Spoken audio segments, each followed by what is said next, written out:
Olá, boa noite. Meu nome é Thiago, eu sou aluno de Informática Biomédica aqui da Universidade Federal do Paraná. E hoje a gente está aqui chegando na última palestra do dia. Agradecer vocês aqui por terem acompanhado a gente até hoje. Tá?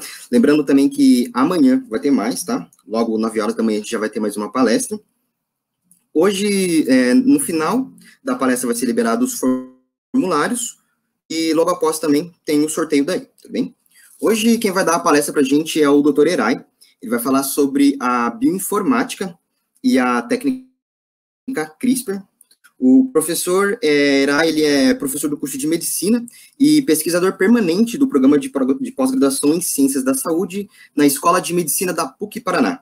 Ele atua na área de genética e bioinformática, com ênfase em investigação genética de transtorno do espectro autismo. Boa noite, Eray. Opa! Bom, tá. Obrigado por ter assistido aqui a dar a palestra para a gente. Não, beleza. Obrigado, Thiago, pelo convite. Tá, Bom, eu vou... tá todo mundo me ouvindo? Tá? Não tá falhando, né? Deixa eu ver aqui se está tudo certo. Deixa eu ver aqui, pessoal. Estão ouvindo aí, pessoal? Tudo certo? Vamos ver se o pessoal responde. Tá, legal. Eu tô vendo o chat aqui. Dá para ouvir, dá para ler aqui. Tá. Então, eu vou adicionar aqui, tá? A sua palestra. Isso está aparecendo. Certo? Então, é isso aí, Eray. Boa palestra. Tá. Não, legal. Então, pessoal, eu queria agradecer primeiro ao Thiago, né? O Thiago, eu conheci ele antes de entrar para a faculdade, né? Então, o Thiago que me convidou, é um prazer estar aqui falando com vocês, né? Eu tô do outro lado, né? Mas eu já fui estudante como vocês, eu tive na faculdade, já passei por aquelas etapas que vocês ainda estão passando, né? Então, eu vou falar, assim, um pouquinho, tá? Algumas pessoas me falaram para eu comentar um pouco sobre trajetória também, mas sem devagar com isso, tá? Mas eu vou falar, assim, uns 2 minutinhos, né? Como é que eu cheguei por que eu decidi virar pesquisador para entrar no tema principal aqui da nossa palestra, né? Que eu vou falar um pouquinho sobre técnicas de bioinformática, tá? Falar um pouquinho sobre inteligência artificial e ir lá para a área de CRISPR para falar sobre análise genética, tá? Então, só para me apresentar, né, eu sou o Roberto Eray, né, como o Thiago falou, eu sou professor do curso de medicina aqui da Pontifícia Universidade Católica do Paraná, em Curitiba, tá? Eu sou coordenador da disciplina de genética médica, né, mas eu venho da área de computação, tá? Me formei em computação, fiz mestrado em elétrica, mas só a minha pós-graduação mesmo que eu fui para a área de genética, né, tá? Então, eu vou falar um pouquinho sobre isso, né, o que eu fiz aqui, basicamente, eu acho que é o que todo mundo está fazendo, né, agora, eu acho que a maioria da plateia aí é acadêmica ainda da graduação, né, então eu tinha, assim, vários sonhos na minha vida, como continuo tendo, eu vou ter a vida inteira, tá? Então, a primeira coisa, eu entrei na Universidade Estadual de Ponta Grossa, tá, eu fui lá para fazer computação, um curso que eu gostava, tá, é uma área que eu gostava, então eu sempre tive esse pensamento de fazer. Tá, sempre digo do tempo da graduação, tá? Antes eu não tinha ideia, assim, do que eu queria fazer da vida, na verdade, né? Então, eu fui fazer, depois, seguir essa trajetória que todo mundo segue, né? De fazer especialização, mestrado, doutorado. Só que quando eu entrei para a graduação, né, lá na UEPG, em Ponta Grossa, tá? Eu fui fazer bacharelado em informática, eu me formei nesse curso, faz tempo já, tá? Uns 20 anos já, praticamente. Então, eu me formei no curso, eu decidi sair de lá, né, fazer minha pós-graduação, fui fazer o mestrado em engenharia elétrica, depois fui fazer o doutorado, e daí, na época, eu cheguei a fazer concurso, tá, em universidade, mas eu achei que ainda não estava pronto, né, mesmo com o título de doutor, eu vi que eu tinha que ir para um grande centro, estudar e continuar, assim, minha carreira, porque eu não me sentia pronto para me tornar um pesquisador independente, né. Então, por isso eu fui lá para a Universidade da Califórnia, San Diego, tá? Passei 4 anos lá morando, tá? Então, fiquei surfando um pouquinho, mas eu fui lá com o objetivo de me aperfeiçoar, tentar me tornar um pesquisador melhor, né? Porque eu vi que com doutorado apenas eu não tinha ainda habilidades, né? Muita visão, assim, um contexto global, um contexto social do que a pesquisa poderia ser usada, né? Para traduzir para a sociedade, né? Que é a nossa obrigação como pesquisador, né? E não cair naquele problema grave que é a gente ficar enchendo o nosso currículo Lattes de vários artigos, né? Que isso para a sociedade é irrelevante, né? Então, por isso eu fui lá para a Universidade da Califórnia, tá, de San Diego, fiquei lá os anos que eu falei, né, os 4 anos lá, é uma universidade bem conhecida, né, tem vários prêmios Nobel, é o maior centro de biotecnologia e biotech, células-tronco do mundo, né. Então, nesse tempo lá, eu me especializei bastante em genética humana, tá, eu trabalhei com processamento de alto desempenho, bioinformática e inteligência artificial, tá, então foram essas especialidades, né, que eu, na verdade, genética humana foi para me aperfeiçoar e essas outras áreas foi para conseguir aplicar melhor, né, o meu conhecimento que eu já tinha da minha graduação, tá? Então, aqui nesse contexto aqui, ó, eu saí da universidade, né, como todo mundo aqui tá na universidade ainda, né, eu adquiri um monte de conhecimento sólido, tá? Eu fiz com que a pesquisa fosse um hobby para mim, né? Porque é só assim que a gente consegue ser criativo, fazer tudo que a gente quer sem pressão, né? A gente consegue fazer as atividades de forma tão natural e seguindo a vida social, né? Normalmente, tendo tua família, teus amigos, todo mundo perto de você, sem deixar de sair com o pessoal, tirar tuas férias, tá? Então, quando eu fiquei trabalhando todo esse período de estudante, de graduação, mestrado, doutorado, eu fui publicando artigos, tá? Então, aqui são alguns das revistas, dos artigos que a gente foi publicando ao longo dos anos. Óbvio que eu levei anos para publicar artigos nessas revistas. Aí sim eu vi que eu estava pronto para seguir uma carreira acadêmica como pesquisador independente, né? Eu já vi que eu conseguia conduzir minha pesquisa, ter as minhas ideias, aprovar meus projetos de pesquisa, mas principalmente, né, eu vi que eu poderia dar um retorno para a sociedade, porque tudo aquilo que eu consegui, os títulos, esses dos artigos, foi por causa do recurso financeiro público, né, a maior parte é bolsa de pesquisa, eu sempre fui financiado e isso que tornou possível eu estudar, tá, eu sempre dependi dessas bolsas, tá, a bolsa mestrado, doutorado é o que pagava minhas contas sempre. Tá, então, por isso, daí passaram-se esses anos, eu voltei para o Brasil, né, eu voltei para Curitiba, né, eu sou natural de Ponta Grossa, então eu voltei para muito perto da minha família, da minha casa, e é onde eu estou hoje, tá, fazem 5 anos aqui já. Então, nesse contexto aqui, eu comecei a trabalhar com cérebro, tá, então minha linha de pesquisa se tornou a parte de cérebro humano, né, a parte de cérebro relacionado ao autismo, né. Então, eu vou falar um pouquinho, assim, sobre alguns contextos da minha pesquisa, aí para entrar em detalhes, assim, de como é que eu uso todo esse conhecimento da área de computação, né, que é a área que vocês estão estudando, biologia também, genética, né, como é que eu combino essas coisas, né, eu vou falar um pouco de forma, talvez até um pouco fragmentada, né, mas eu vou contextualizando para vocês, né. Bom, então, cérebro, né, cérebro é um órgão lá, tá, que eu estou estudando, né, todo mundo sabe já que o cérebro é composto por vários compartimentos, tá, distintos, é o órgão, o tecido tá com maior demanda energética do corpo, por isso que quando falta algum nutriente, a primeira parte do corpo que se sente é o cérebro, tá. Então, ele é super sensível à falta de oxigênio, tá, isso é super importante, tá, então ele tem uma estrutura super complexa, tá, tem vários tipos de células, neurônios, astrócitos, microglia, tá? Oligodendrócito, então é uma estrutura bem complexa, tá? Se você olhar, se vê as células lá dentro, elas têm vários tipos celulares, tá? Dentro do cérebro, tá? Que controlam o nosso corpo, né? Então a gente já sabe muito bem que se eu tenho algum problema, principalmente, assim, por exemplo, motor, tá? De locomoção, também está relacionado com o cérebro, né? Então é ele que controla toda a nossa movimentação, interação social, cognição, memória, aprendizado. Então é uma rede de neurônios aqui, né? De células nervosas que se conectam. Tá? Então, quando eu preciso estudar o cérebro, no meu caso, né? Que eu sou um neurocientista, que eu estudo o cérebro, né? O que eu tenho que fazer se eu quero estudar uma doença, né, por exemplo, se a pessoa está viva, né? Então, o ideal seria fazer o quê, né? Se eu tenho uma pessoa, no caso, eu estudo autismo, tá? Eu estudo já há anos autismo, estudo, interajo com as crianças, as famílias, ajudo a fazer diagnóstico, inclusive, tá? Mesmo não sendo médico, como pesquisador, você pode participar da discussão de casos, né?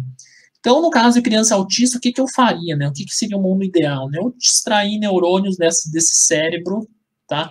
e desse cérebro aqui gerar uma estrutura que eu diferencie desses neurônios aqui, gerar também pedaços do cérebro, que eu vou chamar aqui de minicérebro para estudar. Só que qual que é o problema disso? Isso é inviável, né? Não existe tecnologia que eu consiga fazer isso, isso aqui é incisivo, né? Então não tem como, tá? Não existe tecnologia no mundo, vai demorar muito tempo para a gente conseguir fazer isso. Então teve um prêmio Nobel que de alguns anos atrás, tá?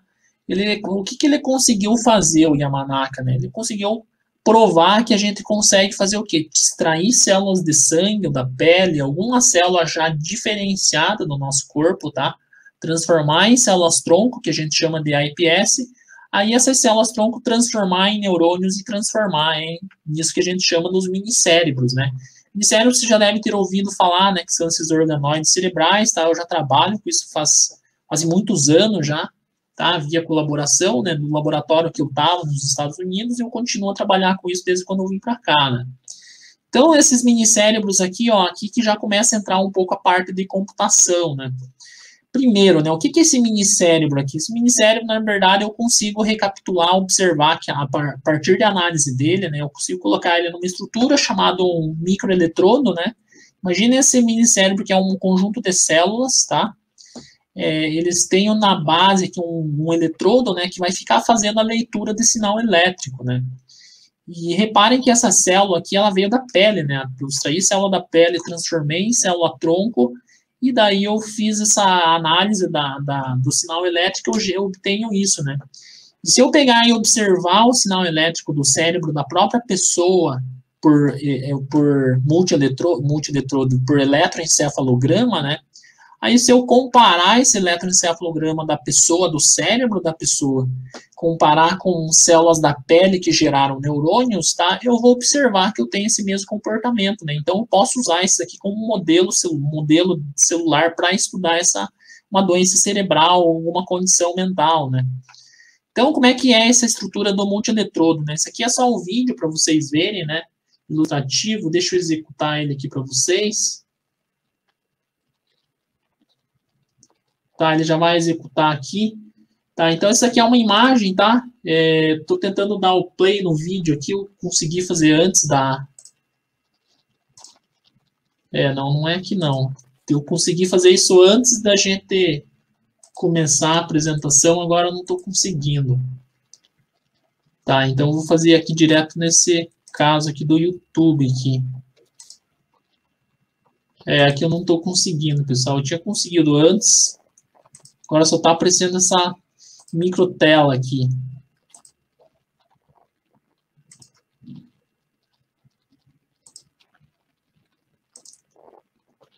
Pessoal, o teste funcionou. Só a parte aqui do vídeo agora. Eu vou tentar abrir ele no navegador, tá? Vamos ver se eu consigo aqui, porque agora já estou apanhando aqui do... agora apareceu o controle aqui, tá? Então, aqui, ó, essa nanoestrutura aqui, esse multieletrodo, ele tem esse tamanho, tá? Vocês vão ver que é um pocinho aqui que você coloca as células para cultivar, tá? Então, vou colocar o laser pointer aqui, ó, você coloca as células de cultivo, aqui tem um multieletrodo aqui no final, né, uma placa, que quando as células crescem, elas vão formar os neurônios, né, as células cerebrais vão formando as projeções, que vocês estão vendo aqui, é o crescimento. Esse multieletrodo vai lendo, vai fazendo um escaneamento disso e você consegue extrair essas informações aí elétricas, né, dos sinais elétricos, tá?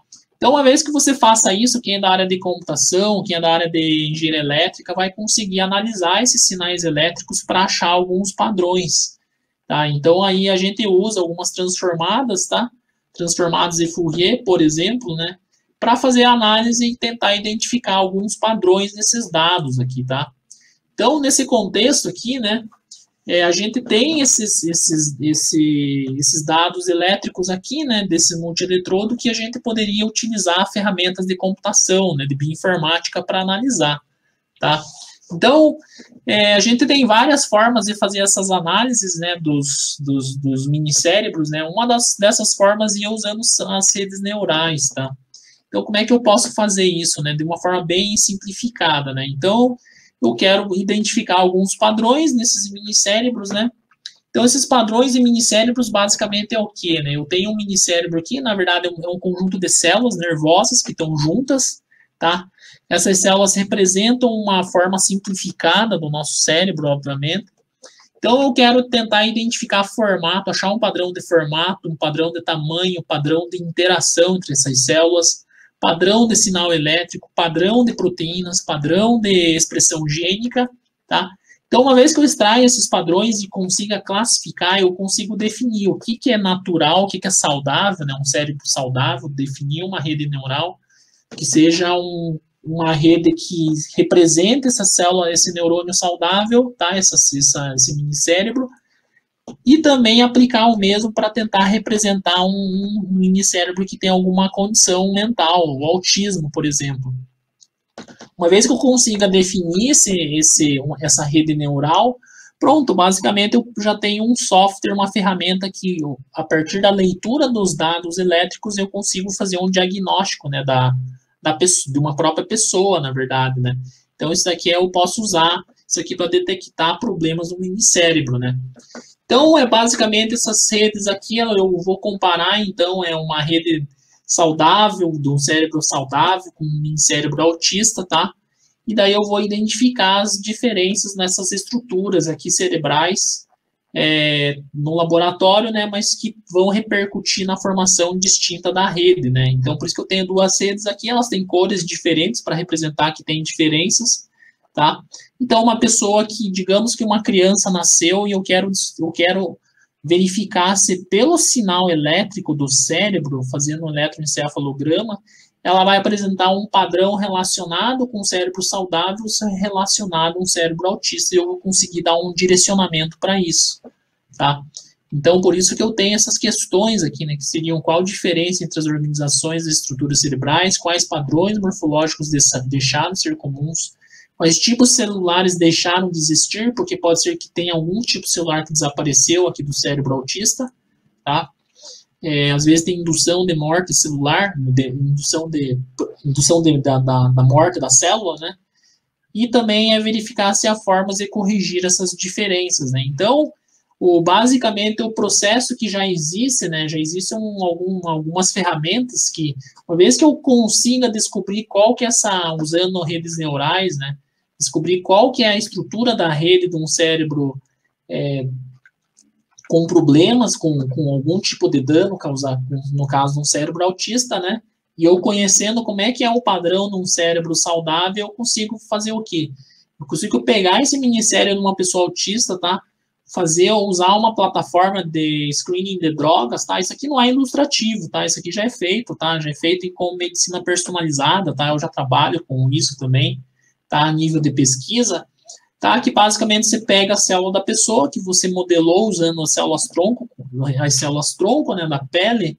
Então você pega essa célula, esse minicérebro, coloca essas minicérebros aqui nessa plataforma de drug screening, você coloca os medicamentos, e os medicamentos aqui você verifica qual desses medicamentos que você testou para a mesma célula da mesma pessoa, tá? Ela vai fazer com que essa célula, esse minicérebro aqui, se torne um minicérebro saudável, tá? E, consequentemente, ela vai ter que também gerar uma rede, na hora que eu fizer análise na rede, comparando com a rede neural da célula saudável, eu vou ter que observar que esse neurônio, além de ter corrigido os fenótipos desse neurônio aqui, eu vou ter que o que eu vou ter que observar também? Eu tenho que observar que, na verdade, esse neurônio aqui, esse minicérebro aqui, ele também está conseguindo os padrões de uma rede neural, tá? Normal, tá? Então, isso aqui é muito importante, tá? Isso aqui, repare que eu misturo vários contextos aqui, tá? Então, nesse ponto aqui, quais são outras formas de eu fazer essas análises, né? Repare que eu peguei um neurônio autista, né? Uma célula, um minicérebro autista, tá? E apliquei drogas, né? Mas eu posso fazer usando outras ferramentas, né? Tem várias outras ferramentas que eu posso tentar utilizar para tentar verificar o que está acontecendo nisso.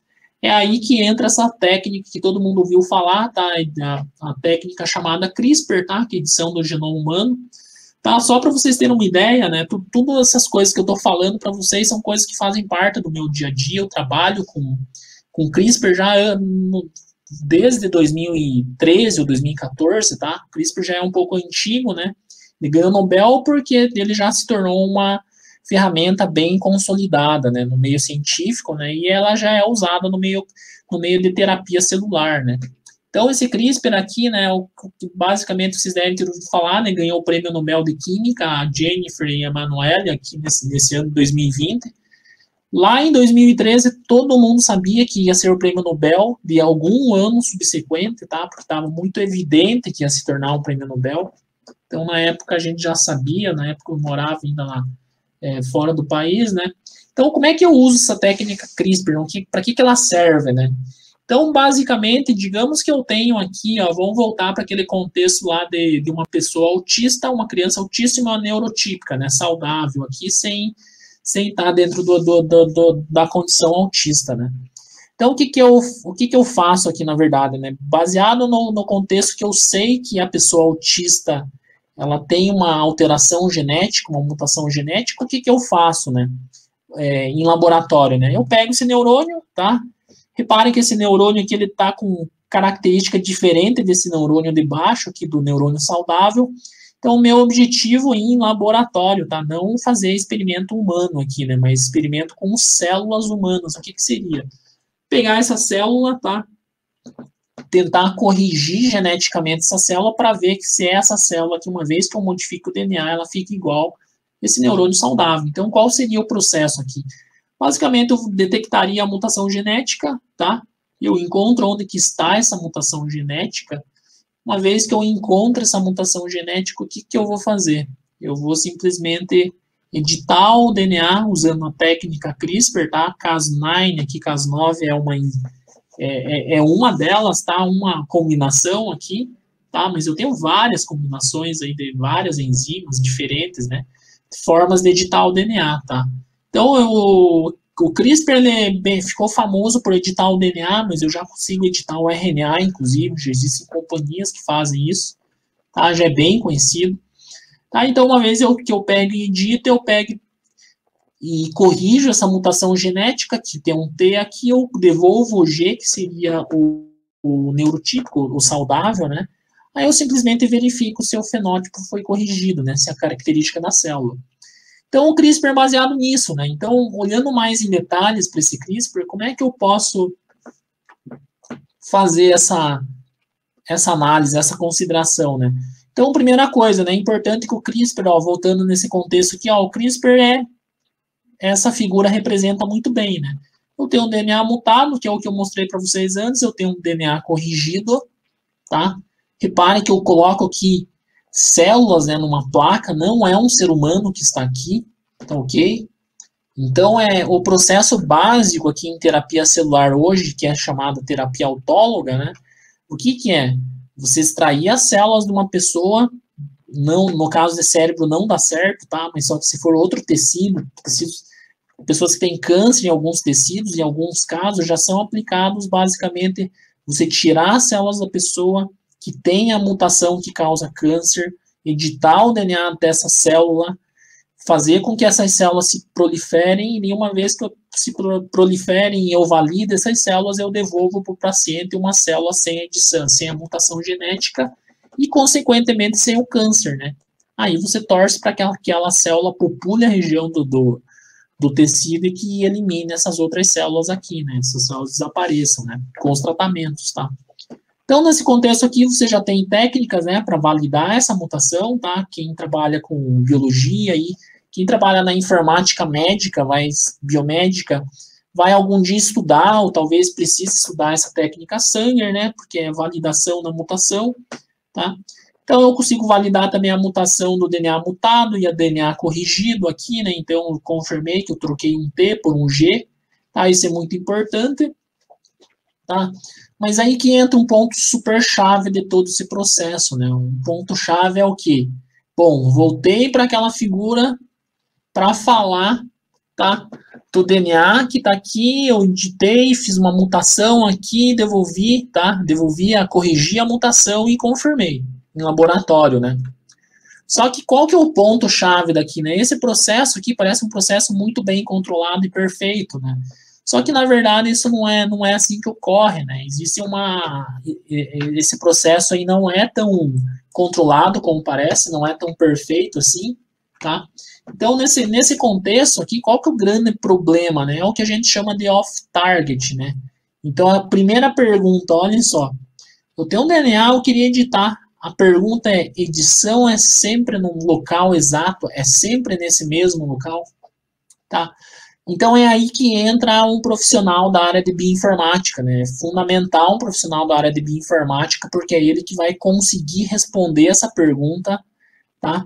Junto com a pessoa da molecular, mas ele é a pessoa principal para tentar olhar para essa região aqui, verificar se foi corrigido aqui, mas ver se não ocorreram mutações em outras partes. Por exemplo, olhem só, digamos que aqui ocorreu uma mutação, foi cortado o DNA aqui, foi corrigido, mas que causou uma mutação que a gente chama de off-target, né, que é a mutação indesejada, tá? Causou uma mutação aqui num gene chamado sinapsina, tá? Sinapsina é um gene que controla a formação de sinapses, neurotransmissores, né? Está relacionada à regulação de axogênese, formação do axônio, né, e sinapses. Então, o que você poderia ocasionar aqui? Eu estou corrigindo uma mutação aqui, mas eu estou induzindo um outro problema celular aqui, tá? Então, é só que pode acontecer o quê, né? Além de eu corrigir aqui, eu posso estar danificando uma outra região, tá? Então, essa outra região aqui pode ser aquele famoso gene BRCA1, tá? Para quem não sabe, o gene BRCA1 está relacionado a câncer, tá? De mama e ovário, tá? Eu acho que ficou muito famoso esse gene por causa da Angelina Jolie, né? Que ela descobriu que ela tinha essa mutação e ela tinha probabilidade bem alta de desenvolver câncer nesses tecidos aí. Tá, então esse gene BRCA, ele é responsável por manter a estabilidade do nosso DNA, tá? Supressor tumoral, tá? E ele que é quem controla, tá? Quem que fica vasculhando o nosso genoma, o nosso DNA, para identificar e detectar, né, danos e induzir a correção, né? Fazer a correção no nosso DNA por mecanismos de reparo, né? Então, vejam só como é difícil, né? Então, quando eu faço a indução de mutação no nosso genoma, eu tenho um genoma aqui de 3 bilhões de nucleotídeos, tá?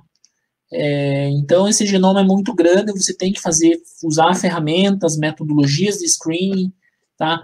Para verificar se eu não tenho mutações aqui, tá? Então, esse tipo de análise, que é uma análise muito sensível, tá? Se vocês olharem na literatura, vocês vão ver que tem artigos que falam que, tem vários, na verdade, artigos que vão falar que o CRISPR hoje está funcionando sem gerar off-target nenhum, tá? Isso não é verdade, tá? Na verdade, não acontece off-target quando você olha só para algumas partes, né? Um subconjunto do genoma. Então, quando você seleciona lá uns exons de um genoma, tá? Às vezes você não acha off-target que cause, por exemplo, troca de aminoácido, né? Geralmente você vai achar mutações sinônimas lá que não tem efeito na troca de aminoácido, mas ainda assim não se tem prova se aquilo tem impacto na célula, né? No fenótipo, tá?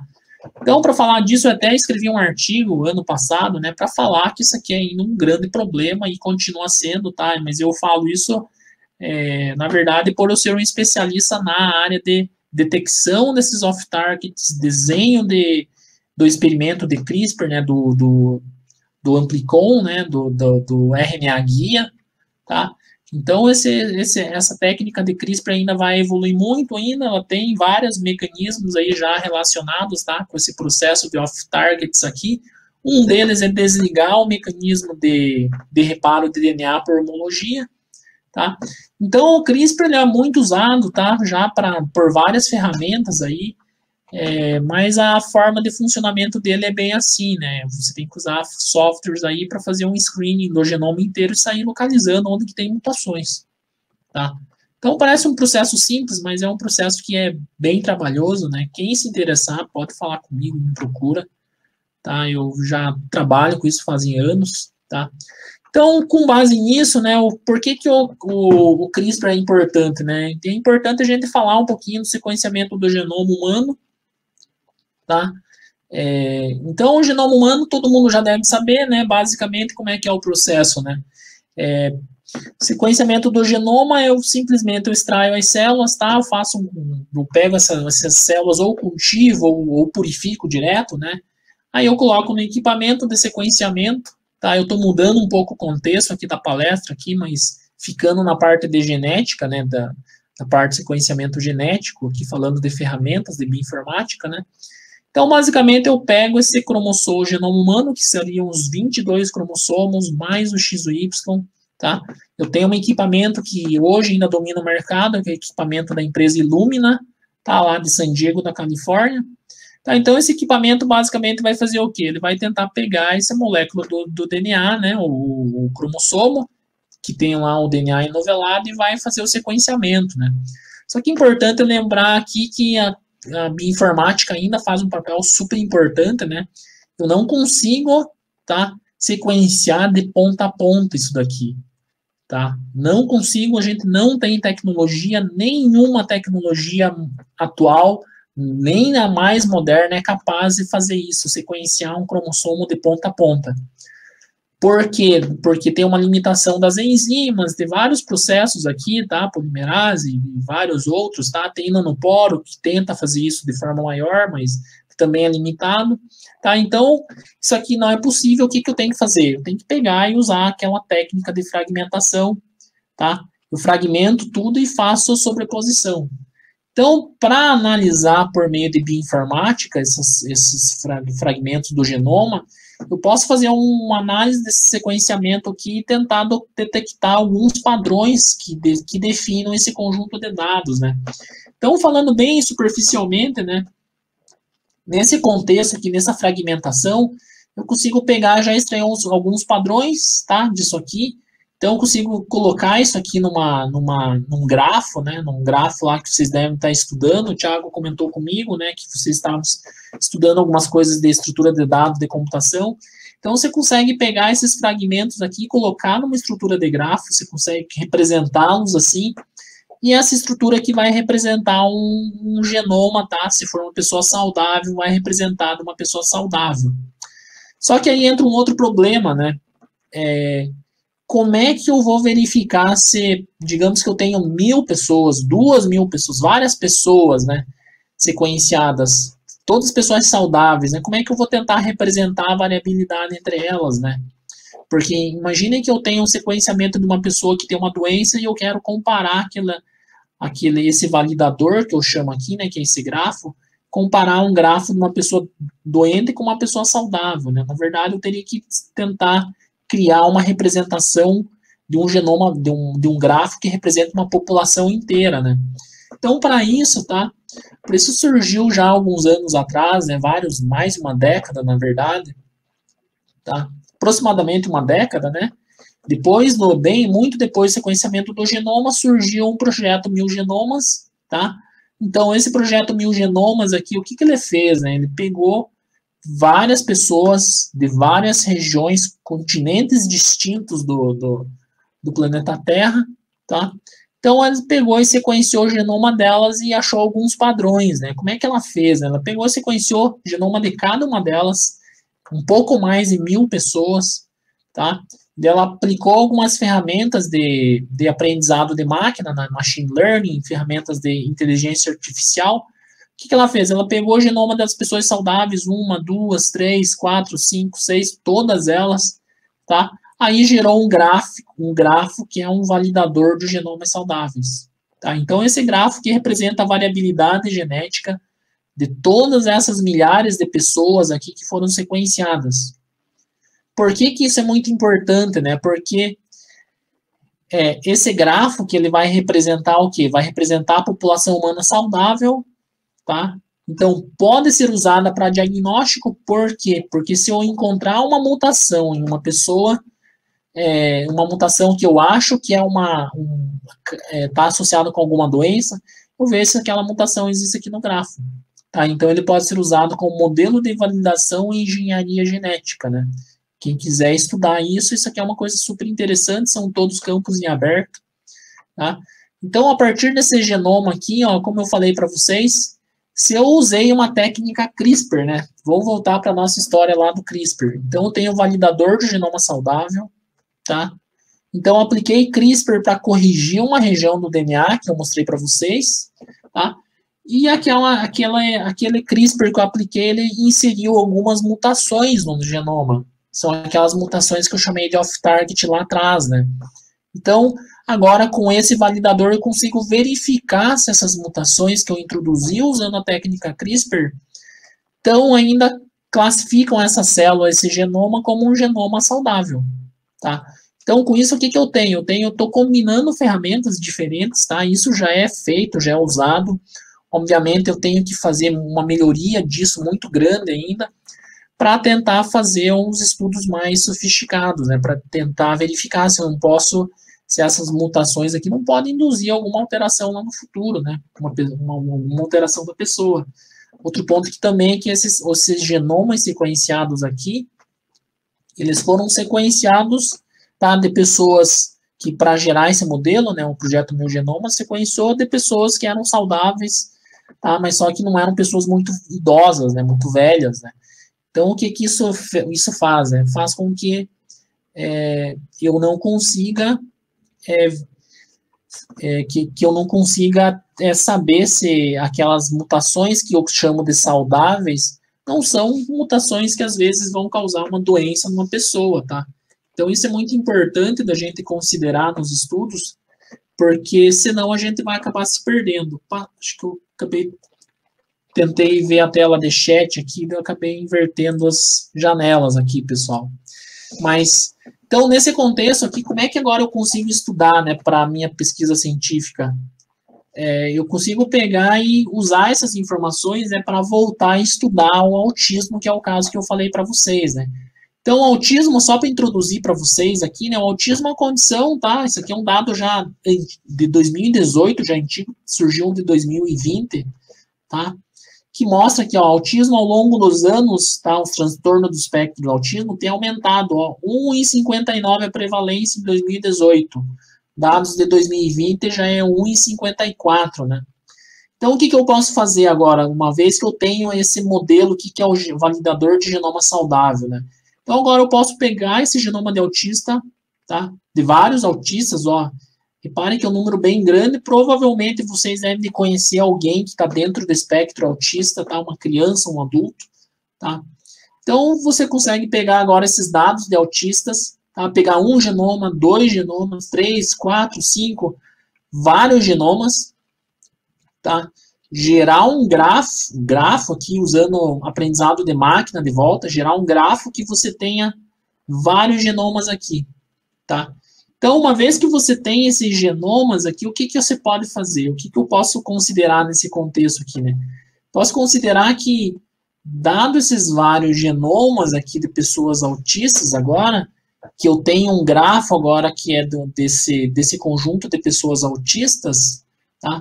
O que eu tenho aqui daí para considerar, né? Eu tenho que esse grafo que eu posso ter pessoas de grupos distintos de autismo, tá? Um grupo autista clássico, um autista sindrômico, tá? Síndromes correlacionadas. E com isso, o que eu posso ter? Eu posso aplicar novamente aquele grafo que eu criei, tá? Para validar esses dados aqui, tá? E usando ferramenta de bioinformática. Só que é isso que a bioinformática faz, né? Se combina o CRISPR, todas essas ferramentas aí para fazer esses estudos, tá? Então, basicamente, você faz esse processo combinatório, você combina essas ferramentas aí de diferentes formas, tá? Então, uma vez que você combina essas ferramentas, tá? Você já tem no caso aqui dos autistas, né? Você tem uma representação, né, da população autista, tá? Você tem os clusters associados com tipos específicos, você tem alvos e drogas para tratamentos, porque uma vez que você caracteriza os grupos, você vai saber onde que estão as mutações que caracterizam esses subgrupos, e essas mutações podem ser usadas como alvos e drogas, tá? Então, nesse contexto aqui, né, o que eu queria passar para vocês, né, que de forma geral, né, que eu tenho essas ferramentas aí de bioinformática, tá? Eu tenho a ferramenta CRISPR, tá? Eu apresentei tudo de forma um pouco superficial, não entrando muito em detalhes, tá? Por causa que o Thiago comentou comigo sobre o perfil, né, da plateia. Então, você tem ferramentas aí para combinar diferentes contextos, tá? Então, é isso que eu queria apresentar para vocês, né? O Thiago falou para eu reservar um tempo para as perguntas, né? Isso aqui é o meu grupo de pesquisa, tá? São os meus alunos aqui de pós-graduação, tá? Então, aqui, os meus colaboradores, o pessoal da Universidade da Califórnia, Instituto Nico Quasimodo, que eu faço atividade voluntária para ajudar no atendimento de famílias com autismo, com síndrome do X frágil, tá? Ajudar no compreensão, diagnóstico, inclusive leitura de laudos, né, que eu faço muito, tá? E aqui os agradecimentos, tá? Alguns órgãos que financiam minha pesquisa, tá? E queria aqui agora abrir para as perguntas, né? O Thiago comentou comigo que era para separar um tempinho para as perguntas. Pessoal, quem quiser fazer pergunta, e provavelmente já deve ter algumas, pode mandar aqui no chat do YouTube que eu vou ver, tá? Temos algumas aqui, já deixa eu ver.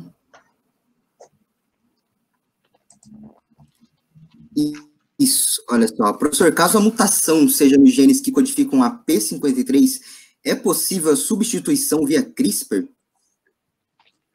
Sim, quer ver? Ó, vou voltar aqui. Deixa eu mostrar aqui. Isso.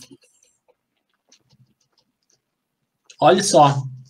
Pergunta é, bom, se eu tenho uma mutação aqui no P53, né, eu posso mudar a mutação? Sim, eu posso mudar. Eu posso pegar aquela mutação, aquela célula, tá? Já existem companhias no mundo, tem uma companhia na China, tem uma companhia chinesa, uma companhia americana e uma companhia da Europa, do Reino Unido. São empresas já, tá? Que elas pegam células das pessoas, tá? Elas pegam as células da pessoa, extraem, colocam numa placa, cultivam, detectam a mutação, poderia ser no TP53, por exemplo. Elas editam essa célula, tá? Corrigem, confirmam a correção e daí usa essa célula para fazer terapia celular com a pessoa. Vocês devem ter ouvido falar, talvez, uma técnica chamada CAR-T cells, né? Que é células T. Tá? Então, é uma técnica que já existe. Quem quiser saber mais a respeito disso, eu até tenho uma apresentação sobre isso. Tá? O CAR-T cells, ele basicamente fez essa técnica de correção com edição genética.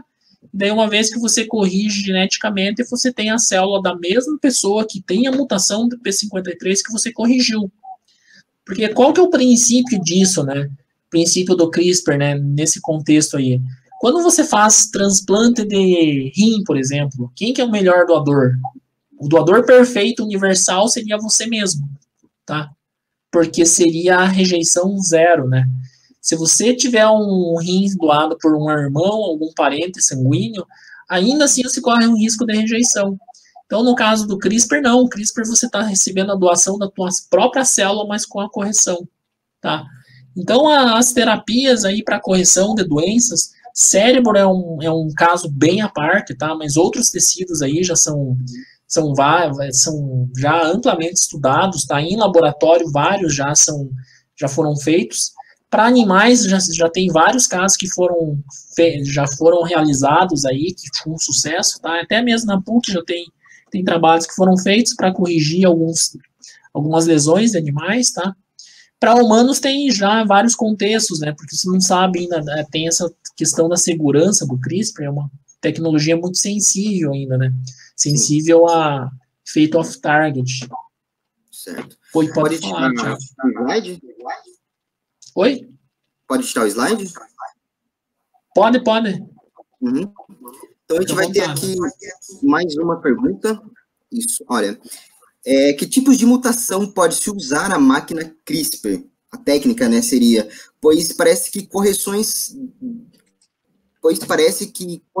são de mutações em nucleotídeo. Tem algum trabalho com CRISPR associado ao controle de metilação? Metilação, não, nunca vi.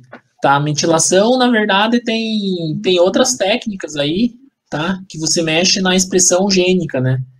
O que tem de CRISPR aqui eu apresentei que é SNP, né? Que é mutação de um único nucleotídeo, mas só que já tem CRISPR que é que é para regiões repetitivas, regiões maiores, né? Você consegue deletar uma região de 20 nucleotídeos, 30 nucleotídeos, tá? Você consegue também incluir mutações de 20, 30 nucleotídeos, né? Metilação, você fazer uma metilação totalmente dirigida, isso não é possível ainda, tá? Você tem, assim, metilação, você já tem experimentos, tem artigos, tá? Científicos falando de metilação com CRISPR, mas só que eles não são muito bem controlados ainda, tá? Esse que é o grande problema, tá? Metilação para quem não sabe, né? Metilação é um processo de você favorecer ou inibir a transcrição, né? Principalmente, né? E o problema da metilação é que a gente sabe muito pouco ainda, né? A gente sabe que metilação já é hereditário, inclusive, né? Mas a gente não conhece tanto de metilação, inclusive pesquisa científica a quantidade de trabalhos com metilação ainda não é tão grande, tá? Se vocês olharem, né, que é uma coisa que eu trabalho já faz uns 10 anos, né, mas metilação não são muitos grupos que dominam ainda, né, esses estudos, as técnicas. Basicamente, nas ômicas, né, é o ChIP-seq, né, que é usado para isso, eu trabalho com ChIP-seq já, que é imunoprecipitação de cromatina, né, faz tempo já, mas até as metodologias de análise, elas ainda são bastante limitadas, tá? Então, quem tiver interesse em estudar isso, fazer tese, quiser estudar alguma doença, alguma condição, por exemplo, eu estudo síndrome X frágil, a causa delas é metilação, hipermetilação de um gene que deixa de ser expresso e interfere na produção de proteína, FMRP, que causa síndrome, né? Então, quem tiver interesse em estudar mais a fundo, quiser saber mais, só me procurar, que eu tenho milhares de ideias, né? Mas eu não tenho braço para estudar tudo, né? Então, eu vi que tem umas perguntas que, se quiser, eu leio rapidinho e vou respondendo. Pode ler, tá? Pode ler. Tá, então aqui tem gente que está perguntando sobre... eu acho que não, são perguntas antigas, não são para mim, não. As suas são partidas às 6h28 ali. Eu estava correndo aqui, eu não vi que tinha... Eu já ia responder pergunta dos outros. Deixa eu ver aqui. Ó, no caso, a técnica CRISPR também pode gerar metilações, o que pode, no caso, ativar ou desativar um gene? Ou não tem nenhuma relação entre mutações e metilações? Você pode repetir? Falhou meu áudio. No caso, a técnica CRISPR também pode gerar metilações, o que pode, no caso, ativar ou desativar um gene? Ou não tem uma relação entre as mutações? Ou não tem uma relação entre mutações e metilações? Sim, tem relação. Então, a primeira coisa, né? Como é que é a metilação, né? Se tem algumas proteínas chamadas fatores de transcrição, tá? Esses fatores de transcrição, eles ocupam regiões do genoma e metilam, tá? Elas colocam grupos do metil, e daí essa metilação vai causar bloqueio da transcrição, na grande maioria dos casos, tá? Só que o problema é que esse fator de transcrição, que é uma proteína que ocupa o DNA, ele depende de uma região do DNA, que é um motif, que tem um conjunto de nucleotídeos.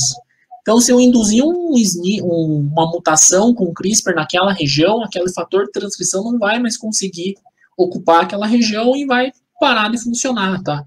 Então, se eu tiver um off-target, por exemplo, aí já é um problema super sério, né? Porque eu não vou conseguir controlar esse processo, né? Porque você tem muitos off-targets aí gerando. É impossível, tá? Eu provar hoje que o CRISPR não está gerando off-target, tá? Quem trabalha com genética molecular sabe que o simples fato de eu pegar uma célula e fazer uma passagem de célula, pronto, já induz um monte de mutações, tá? Por exemplo, quem trabalha com célula-tronco já sabe, né? Se eu pegar uma célula-tronco de uma pessoa muito velha, usar para uma terapia, a célula-tronco não vai funcionar muito bem, tá? Isso a gente já sabe. Se eu pegar uma célula-tronco de muitas passagens e usar para uma terapia, também não vai ser bom, tá? Eu tenho que usar uma célula-tronco próxima do primário ou transformada para uma célula-tronco, ou pegar uma célula de pele e transformar em célula-tronco, mas pegar as primeiras passagens, tá? Eu não posso deixar muita passagem.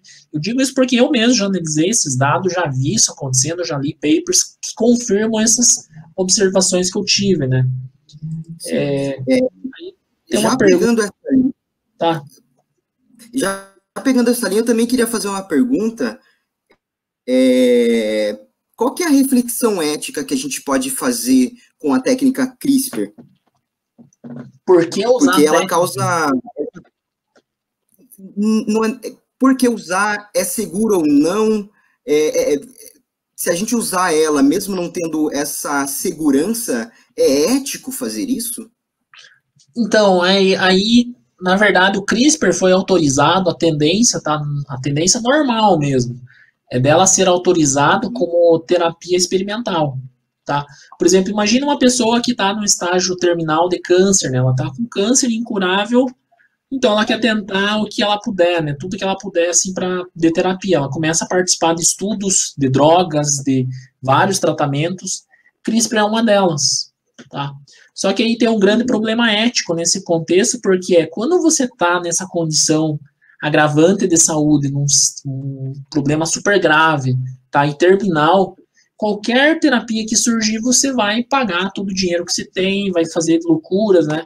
Isso já acontece para outras terapias, tem um monte de gente que já foi presa por causa disso. Para a CRISPR, talvez, infelizmente, não vai ser diferente, que algumas empresas vão surgir, laboratórios oportunistas da condição de fragilidade do paciente, e vai tentar explorar ela financeiramente, né? Isso já sempre aconteceu. Quando o CRISPR surgiu, né, vocês devem ter ficado sabendo aquele caso dos bebês, né, na China, foi ditado o genoma do embrião, tá, para que elas não sejam resistentes à AIDS, né, que lá foi um choque, né, mas aquilo lá, na verdade, no meio científico, a gente já sabia que ia acontecer, tá, a gente sabia que uma hora ou outra ia acontecer, tá, infelizmente aconteceu de uma forma que talvez não foi muito bem controlado, né, foi feito meio que na surdina, mas a gente já sabia que isso ia acontecer, tá? Outro ponto que depois eu acompanhei essa história, né? Depois foi comprovado que aquelas mutações incluídas, elas protegiam do vírus HIV, né? Da infecção, só que eles causaram mutações que faziam com que aparentemente, tá? Isso não foi provado porque é uma informação um pouco sigilosa, até mesmo o DNA dela ficou em sigilo porque são crianças, né? São seres humanos, né? Mas surgiram dados no meio científico que algumas mutações off-targets vão reduzir o tempo de vida delas, né? Então, tem um monte de condições, especulações, né? Eu sou especialista da área de ciência, especialista porque eu dedico muito tempo, né? Eu dedico muito tempo com desenho de identificação de off-targets, dessas mutações, né? Então, eu sei que a gente sabe que excluir off-targets hoje é inviável, né? Impossível. É que nem aquela teoria da conspiração do Covid, né, que foi gerada em laboratório ou não.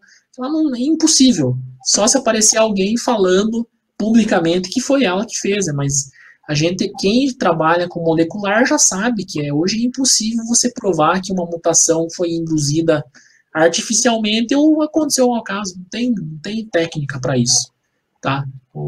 Quem é da área, especialista da área, sabe muito bem o que eu estou falando, né? Eu não estou falando como uma pessoa que não sabe disso, né? Não conhece da área, né? Eu sou especialista disso, então a gente sabe que tem coisas que a gente não consegue controlar, né?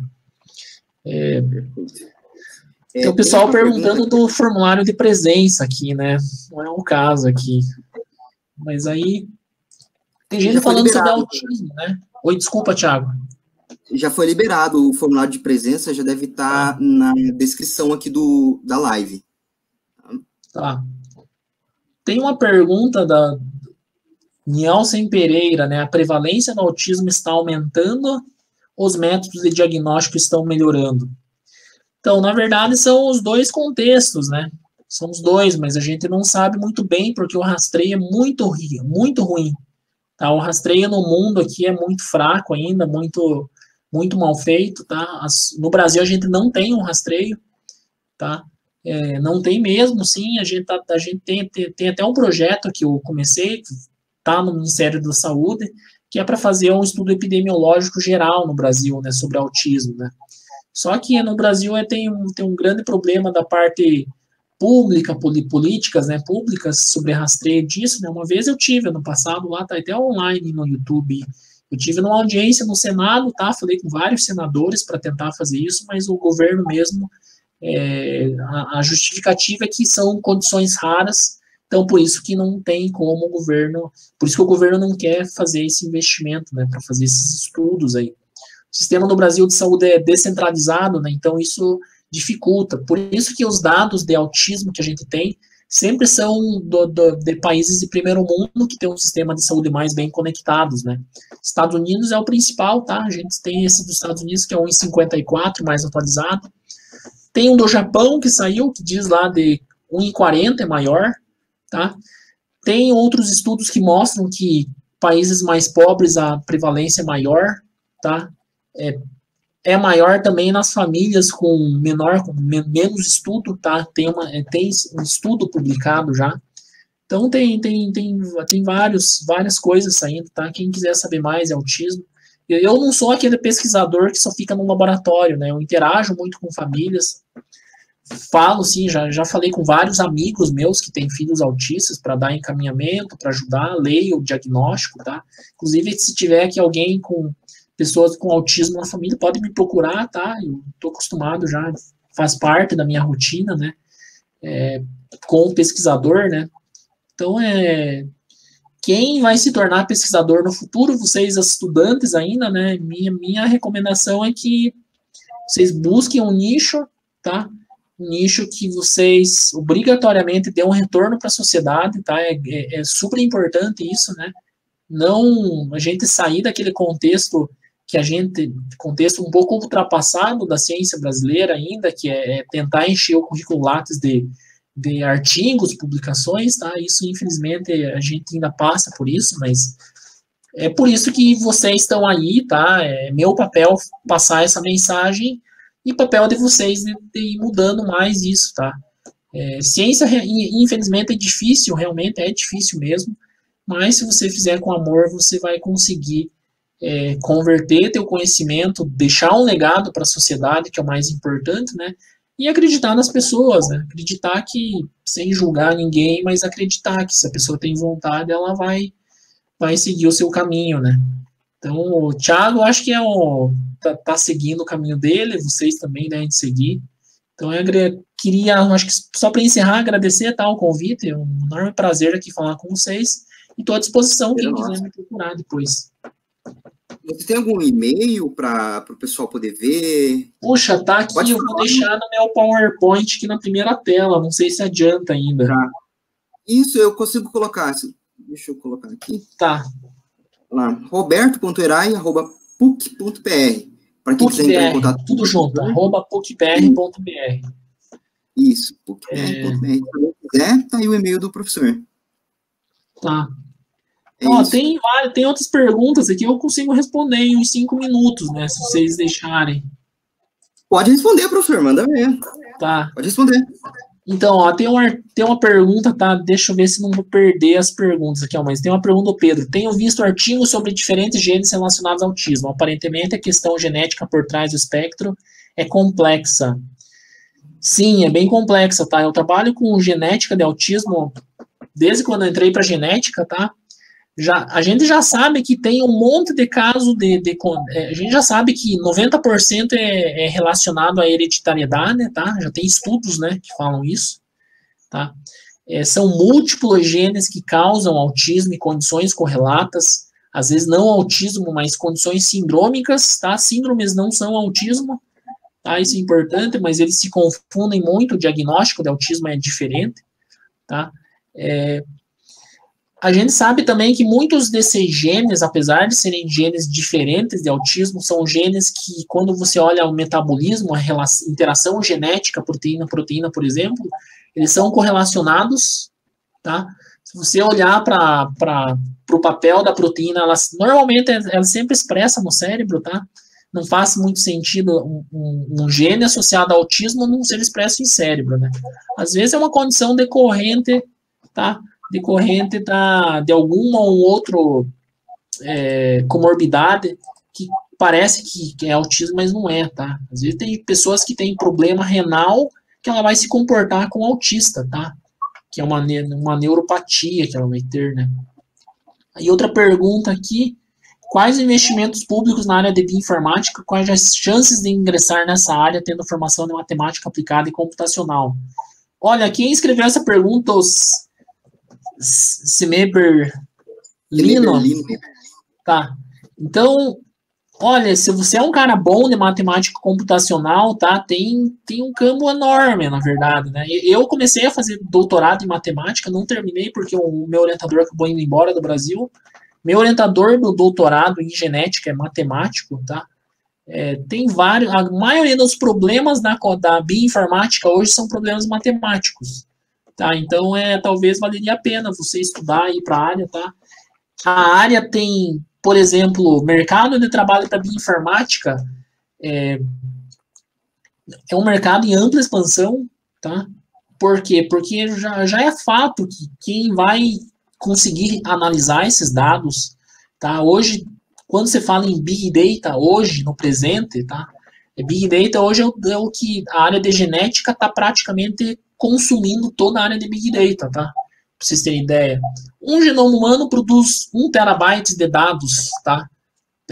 Dados de análise, tá? Mas então pense que eu já trabalho com laboratórios faz tempo, com análise de genomas, aí a gente sempre trabalha com petabytes, tá? Os bancos de dados aí, tá? E isso hoje, né? Mas vocês vão ver daqui a alguns anos que a tecnologia de sequenciamento está ficando muito mais barata, né? Então, ingressar na área não é muito difícil, você só tem que ser flexível para aceitar entrar numa outra área, tá? Eu mudei de área, né? Eu fui da computação, fui para elétrica, fui para genética, trabalhei com cacau, vassoura de bruxa, tá? Quem quiser entender de genômica de vassoura de bruxa, eu explico tudo se quiser, tá? Então eu sempre tive esse perfil assim de sempre ser bem dinâmico assim, entre áreas, tá?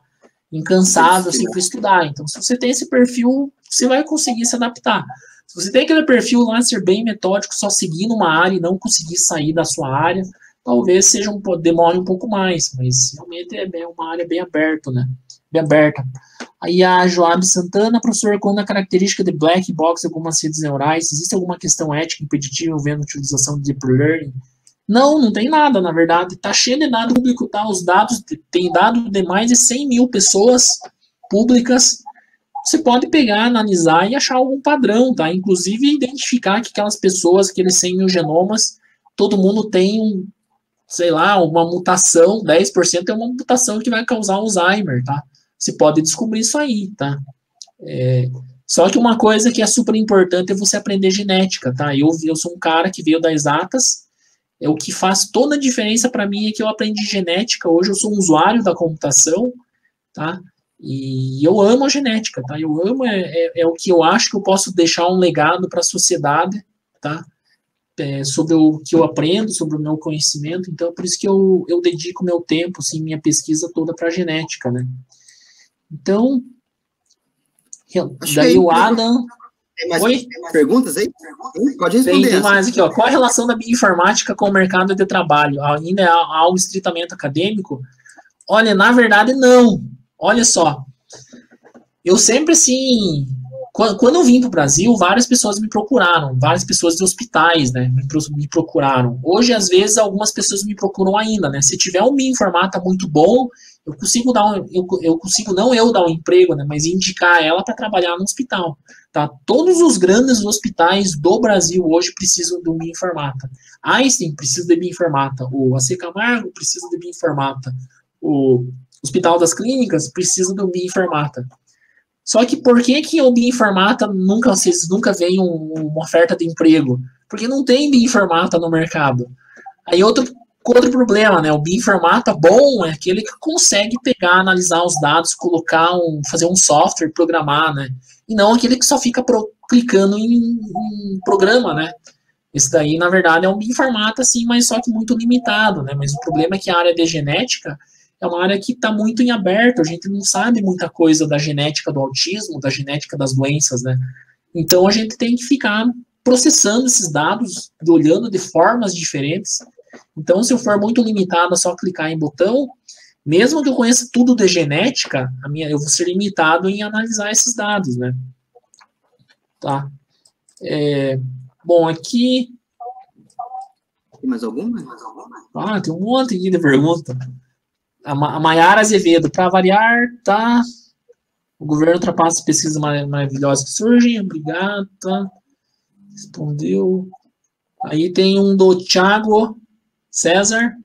Segundo estudos da Universidade de Stanford, foram desenvolvidos técnicas para detectar e cortar o RNA do coronavírus por CRISPR, para eliminá-lo. Esse seria o caminho para outras doenças virais?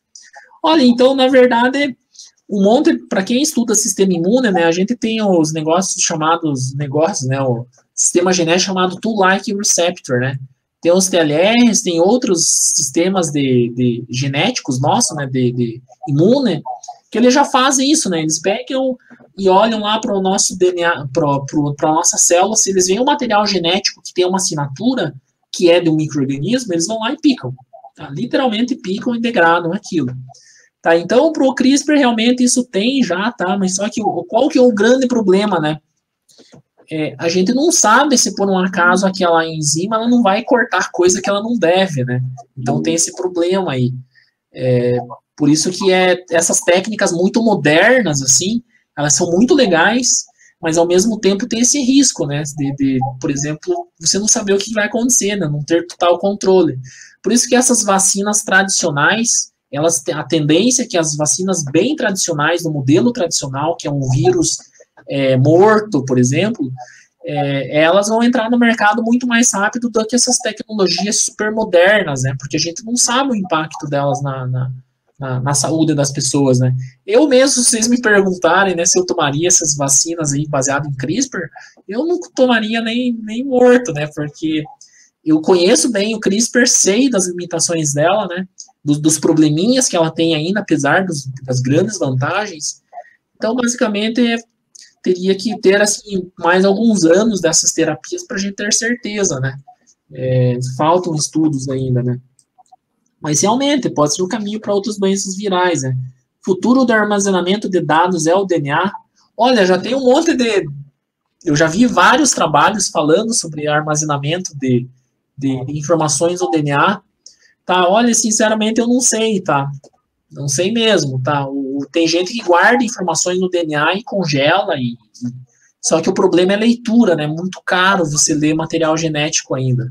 É muito caro, extremamente caro. Tá ficando bem barato, tá? Tem gente que já usa lá aquelas técnicas lá do Bitcoin, né? Que é esqueci o nome, o método matemático, lá, fugiu a palavra, mas tem gente que usa já essas técnicas aí para proteção de dados, para guardar informação secreta, né? Mas realmente, não sei te responder, tá? Ó, excelente. Então, biólogo, estou imergindo nas ciências de dados, machine learning, big data. Tá? Achei que era uma pergunta, desculpa. Acho que, deixa eu ver se tem mais alguma. Eu acho que eu li todas, tá? Se eu esqueci alguma, me perdoem, tá? Tem um e-mail, colocaram o seu e-mail ali já no chat. Acho que o pessoal já pegou seu contato. Deixa eu ver. Pessoal, quem quiser tirar dúvida, tá? Eu não sei de onde vocês são, né? De onde vocês ficam, mas eu moro aqui em Curitiba, tá? O Lab tá sempre aberto, tá? Infelizmente, assim, hoje assim, eu tenho uma agenda assim, meio difícil, assim, às vezes, né? Porque tem horários que eu dedico para minha família, né? Para minha vida pessoal, né? Final de semana eu não trabalho, sou contra isso. É assim que se mantém, assim, eu acho que a sintonia com a tua vida acadêmica, né? Principalmente para você ter ideias, né? Manter a criatividade, que é você ter tempo para você pensar, né? Mas quem quer fazer pesquisa é bem importante, tá? A gente precisa de muita gente interessada, tá? Para mim não interessa o que você faz, se você trabalha ou estuda, na verdade, o Thiago mesmo é um grande exemplo, né? O Thiago, ele veio, me procurou, ele não estava na faculdade ainda, eu falei assim, cara, vamos estudar. Você tem a coisa mais importante que pouquíssima gente tem, que é a vontade de estudar. Não adianta, o mestrado, o doutorado te dá uma base, mas às vezes, muitas vezes, não é isso que vai te tornar um cientista, né? Tornar um cientista é você incorporar aquilo, tornar aquilo que você está estudando na tua novela, né? Eu falo muito para muita gente, né? Se você gosta de novela, você assiste o primeiro capítulo, você já está pensando no último, em tudo que vai acontecer. O dia que você conseguir transformar algum problema científico nesse mesmo contexto, pronto, vai ficar tudo tão fácil assim, você não vai sofrer para estudar. E para quem gosta de videogame é a mesma coisa, né? O videogame você fica aficionado, para de dormir, para de comer e fica jogando videogame até atingir 10 estrelinhas, né? Então, videogame é a mesma coisa, né? Eu falo assim, ó, se você conseguir transformar aquilo que você está estudando no teu próprio videogame, não vai ficar deprimido, não vai ter problema nenhum, tá? Para mim, eu escolhi essa carreira, tá? Eu fui trabalhar na indústria, eu fui trabalhar em empresa, tá? Daí eu decidi sair da empresa e voltar para estudar e virar pesquisador, tá? Eu virei pesquisador perto da média das pessoas, eu tava meio velho já, né? Óbvio, bem antes dos 40, tá? Mas só que já era considerado um pouco velho perto daquelas pessoas lá que terminavam o doutorado com 27, 28 anos, né? Então eu sou um exemplo assim que eu acho que de você acreditar, assim, basicamente seguir o seu caminho, né? A gente tem que seguir o nosso caminho, acordar todo dia e escolher o que a gente vai fazer, né? Se a gente vai, sei lá, jogar futebol, vai assistir uma novela, jogar videogame, vai estudar um pouquinho, tá? Mas Então é isso, professor. Muito obrigado por ter aceitado a palestra. Quando eu enviei o e-mail para você lá, você já topou de primeira. Agradecer, tá? Muito obrigado mesmo por ter dado a palestra, foi muito importante, esclareceu muita coisa e também já deu muitas ideias já, tá? Muito obrigado mesmo por quem assistiu até aqui. Agora a gente vai ter o sorteio, tá bom? Professor Erai, muito obrigado, boa noite. Quer falar mais alguma coisa? Pessoal, boa noite aí. Quem quiser conversar mais, só me procurar. Tá joia, pessoal? Um abraço, obrigado de novo, Thiago. Sucesso para todo mundo. Obrigado, boa noite. Boa noite, pessoal. Tchau, tchau. Tchau. Bom, agora a gente vai ter o sorteio, ok? Vamos ver quem que vai ser o sorteado. Não estou conseguindo ver. João Carlos Rodrigues Júnior. Só deixa eu confirmar aqui se ele está inscrito. Lembrando que para poder ganhar o curso tem que estar inscrito, tá? Na semana.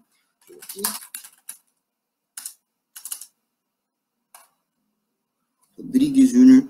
Ok, João Carlos, você está inscrito, então a gente vai entrar em contato, tá, com você. Fica de olho ali no seu e-mail, que a gente vai mandar mais informações para vocês. Ok? Felipe? Vai entrar por aqui, se despedir.